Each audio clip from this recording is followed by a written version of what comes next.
लीजिए सुनिए। सूर्यकांत त्रिपाठी निराला के लिखे उपन्यास कुल्ली भाट का भाग 9 मेरी यानी समीर गोस्वामी की आवाज में।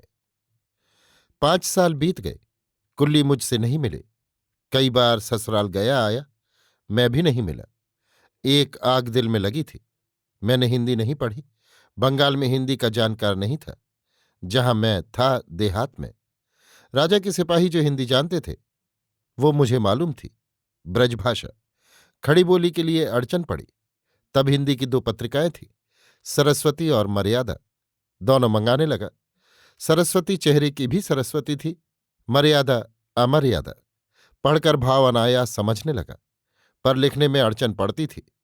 ब्रजभाषा या अवधी जो घर की जबान थी, खड़ी बोली के व्याकरण से भिन्न है।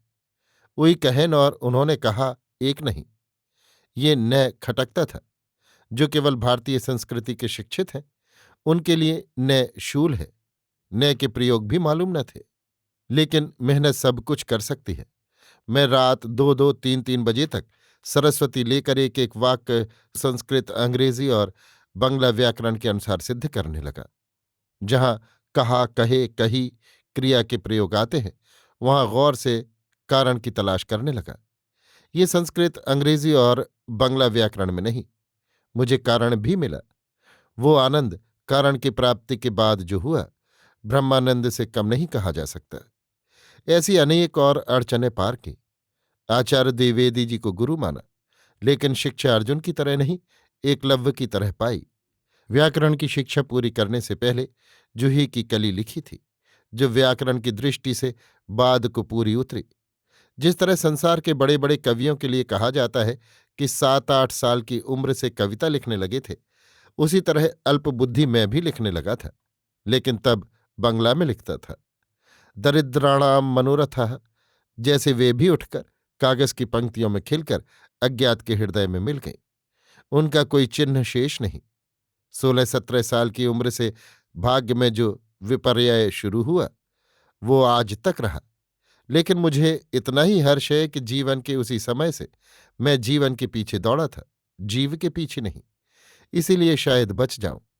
जीव के पीछे पड़ने वाला बड़े बड़े मकान राष्ट्र चमत्कार और जादू से प्रवाहित होकर जीवन से हाथ धोता है। जीवन के पीछे चलने वाला जीवन के रहस्य से अनभिज्ञ नहीं होता। अस्तु। मकतब की शिक्षा अर्थकारी समझकर मैंने छोड़ दी थी। तब अर्थ का व्यापक अर्थ मुझे मालूम नहीं था। इसीलिए जड़ार्थ से मेरा हमेशा 36 का संबंध रहा। लेकिन विशाल अर्थ जिसके लिए, जिसे न जानकर भी मैंने अर्थकरत्व छोड़ा था, मेरे विशाल हृदय मित्रों से मुझे प्राप्त होता रहा।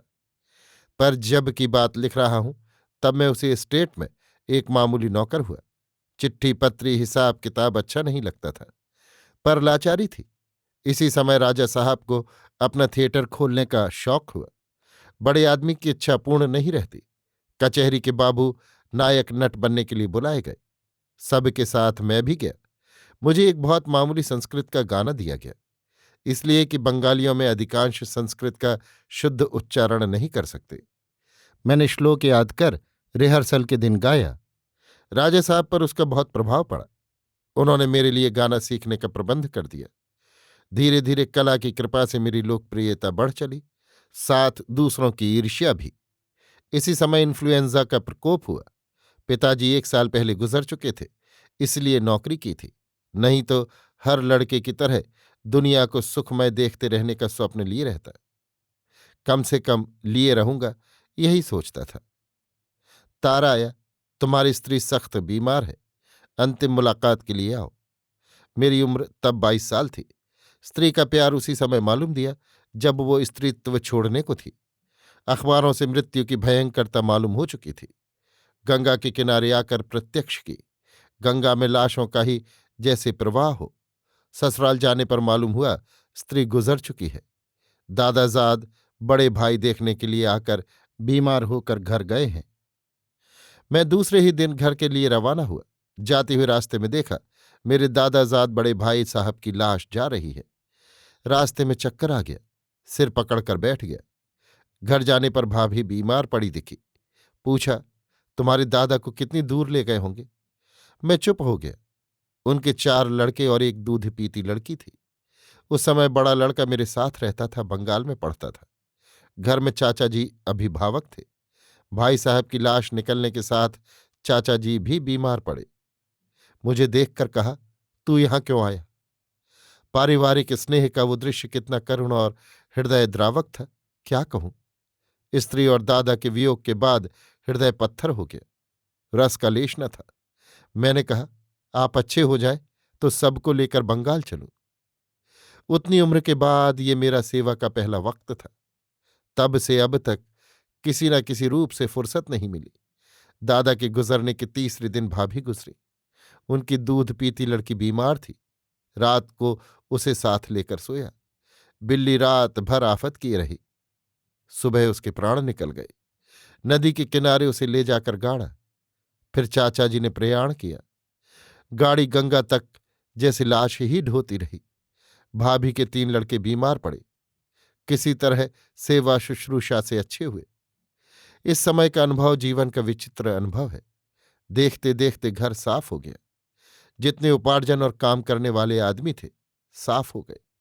4 बड़के दादा के, 2 मेरे। दादा के सबसे बड़े लड़के की उम्र 15 साल, मेरी सबसे छोटी लड़की साल भर की। चारों ओर अंधेरा नजर आता था। घर से फुर्सत पाने पर मैं ससुराल गया। इतने दुख और वेदना के भीतर भी मन की विजय रही। रोज गंगा देखने जाया करता था। एक ऊंचे टीले पर बैठकर लाशों का दृश्य देखता था। मन की अवस्था बयान से बाहर। डलमऊ का अवधूत टीला काफी ऊंचा मशहूर जगह है। वहां गंगा जी ने एक मोड़ ली है। लाशें इकट्ठी थी। उसी पर बैठकर घंटों वो दृश्य देखा करता था। कभी अवधूत की याद आती, कभी संसार की नश्वरता की। एक दिन पूछ पूछ कर कुल्ली वहां पहुंचे। पहले दुखी थे, मेरे लिए संवेदना लिए हुए थे। देखकर मुस्कुरा दिए, बड़ी निर्मल मुस्कान।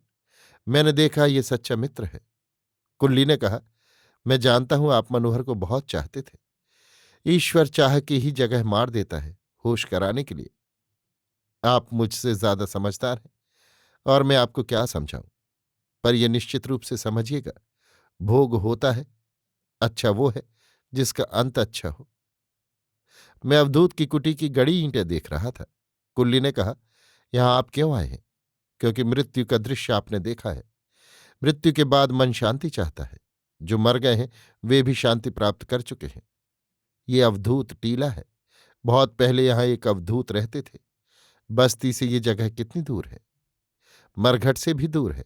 यानी अवधूत मृत्यु के बाद जैसे पहुंचे हो, यहां जैसे शांति ही शांति हो। कुल्ली की बात बड़ी भली मालूम दी। बड़ा सुंदर तत्व जैसे निहित था। मुझे बड़ा आश्वासन मिला। ऐसी बात इधर मैंने किसी से नहीं सुनी थी। कुल्ली ने कहा, चलिए रामगिरी महाराज के मठ में दर्शन कीजिए। आप वहां हो तो आए होंगे।